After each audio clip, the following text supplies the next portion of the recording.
বেগম খালেদা জিয়ার সাথে একটা ছবি থাকার কারণে আমার 9টা মামলা হয়েছে। আমি 9 দিন, মাসে 9 দিন আমি আমাকে কারাগারে যেতে হয়। এটা শিফট করো, এটা ব্যক্তিগত বিষয়টা শিফট করো।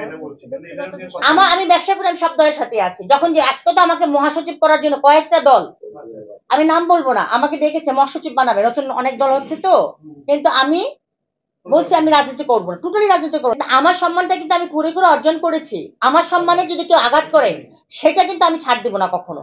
ইঙ্গিত করে যদি আঘাত দেয়, ইঙ্গিত আমি বলে দিচ্ছি, ইঙ্গিত করে যদি কেউ আঘাত দেয় আমি কিন্তু ছেড়ে দিব না, যদি আমার দিকে নজর দিয়ে ইঙ্গিত দেয়। বলতেছি রাসেল টুডে টুমোরো বের হবে, যেভাবে হোক বের হবে, তাই না? বের হবে কিনা? না আমি করতে পারবো না, আই হ্যাভ নো মানি। আমি সবাইকে বলেছি আমার কোনো টাকা নেই। আপা করে চিল্লান দেয়, আপা আমার তো কিছু করার নাই, কোরআন ছিল তো আমার সাথে আপা, না না না ওটা বলে ভালোবাসি। আপা আমার বড় বোন না, তুমি আমার একমাত্র বড় বোন। এবং ও বর্ষা একটা ভয় দিতে আমাকে যে আমি জানি তুমি এমন একজন নারী বাংলাদেশের, আমার মায়ের পর আমি তোমাকে বিশ্বাস করি, আল্লাহর পরে আমি তোমাকে বিশ্বাস করি, সেই বিশ্বাসটা আমি রেখেছি। আমি ওর এবং সমস্ত ভয়েস বললাম না যে তার কোরআনের কালকে চাইছি, আমি দেই না, আমি আমি এটা করতে পারবো না, আমি কোনোদিন কোনো অনৈতিক কাজ করতে পারবো না, আমি কারোর সাথে বিশ্বাসঘাতকতা করতে পারবো না। তুমি দিছো আছে, আসলে দিছো আছে, সব আছে আমার কাছে ডকুমেন্টস, বাট আমি এগুলি আসলে একটা মানুষের সবকিছু খোলসা করতে হয় না, কাপড় খুলে ফেলে তো খুলেই গেল, তাই না? সো সবকিছু খোলসা করতে হয় না। এখন তোমার আমি ওর রাসেলের পাসপোর্ট করে দিছে কে? রাসেলকে নাকি 20,000 টাকা দিছে, এই না বলছে বার্থডেতে তুমি ওরা 20-30 হাজার টাকা দিছো, ওটা দিয়ে আমাকে মোবাইল কিনে দিছে। ঘুম থেকে উঠছে আমার বার্থডেতে, ওই যে 7 তারিখে ঘুম থেকে উঠে ডান পাশে যে মোবাইল পাইছে, আমি বলছি টাকা কোথায় পাইছো, ওর তো কোনো ইনকাম নাই। বলছে তুমি বললো না আমি হেলেন আপা আমাকে টাকাটা পাঠাইছে। ইটস ভেরি নর্মাল, আমার কাছে তো এটা এত সেনসিটিভ লাগে নাই। সিনেমা নাটক ছাড়া রাসেলের হাতে যদি 1 টাকা দিয়ে থাকি, এটা যদি কোনো ইনভেস্টিগেশন বাইর করতে পারে, যেই সাজা দেবে সেই সাজায় মাথা পেতে দেবে। কিন্তু আপনারা যে সবসময় বোন দাবি করতে, বোন ডাকলে তো আমাকে তো হাজারো বোন ডাকে, আমার কাছে 1000টা চাকরি চায়, আমি তো সবার বোন হতে পারবো না। আমি বোন, ওর বোন ঠিক আছে তো, আমাকে ডেকেছে, আমি আদর করেছি, ও আমাকে বোন ডেকেছে, ওকে আমি আদর করেছি, কিন্তু ও প্রফেশনাল নারীটাকে সেটা আমি জানতে চাই।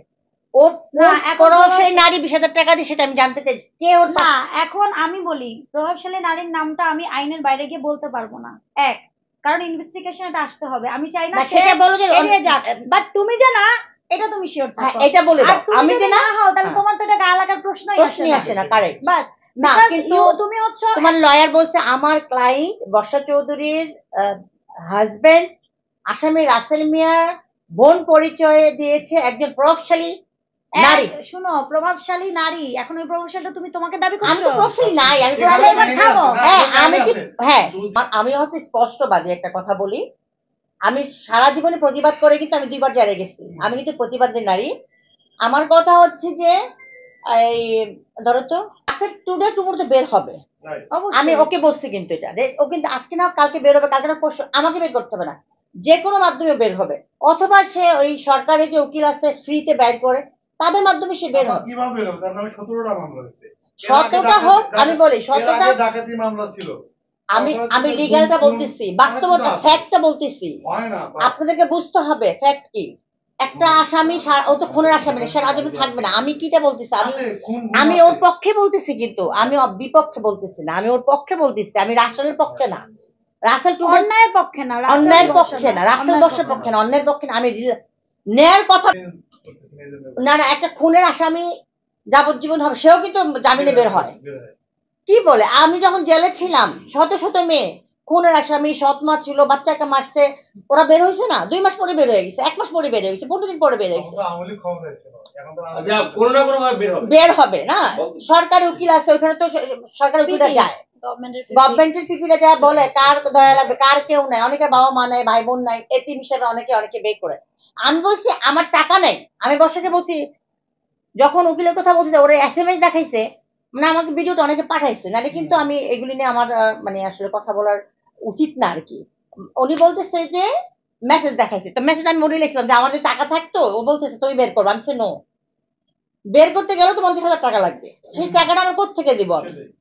আমাকে তো প্রতিদিন বলে যে আপনাকে যারা আপনার পিছনে যারা ষড়যন্ত্র করছে তাদের বিরুদ্ধে মামলা করেন, আজকেও বলছে, যে আমার ম্যানেজার বডিগার্ড সবাই প্রমাণ, আজকেও বলছে, আজকে অনেকে ছিল সাংবাদিক দেখছে, আমার পিছনে হিসেবে মানুষ বলে আপা দেন, ওরে দেন, আমি নো, আমি কারো বিরুদ্ধে কোনো মামলা করব না, একমাত্র আল্লাহ পাক আমার বিচার করবে, করেছে, করবে। মানে আমি আল্লাহর করে 2 বার গেছি, তারপরে কিন্তু আমি বিচারটা পাইছি। আমাকে সোশ্যাল মিডিয়াতে যারা বুঝে না চিনে না তারা আমাকে নিয়ে বাজে কমেন্ট করতেই পারে, কাছ থেকে যারা দেখে তারা বুঝবে আমি কে।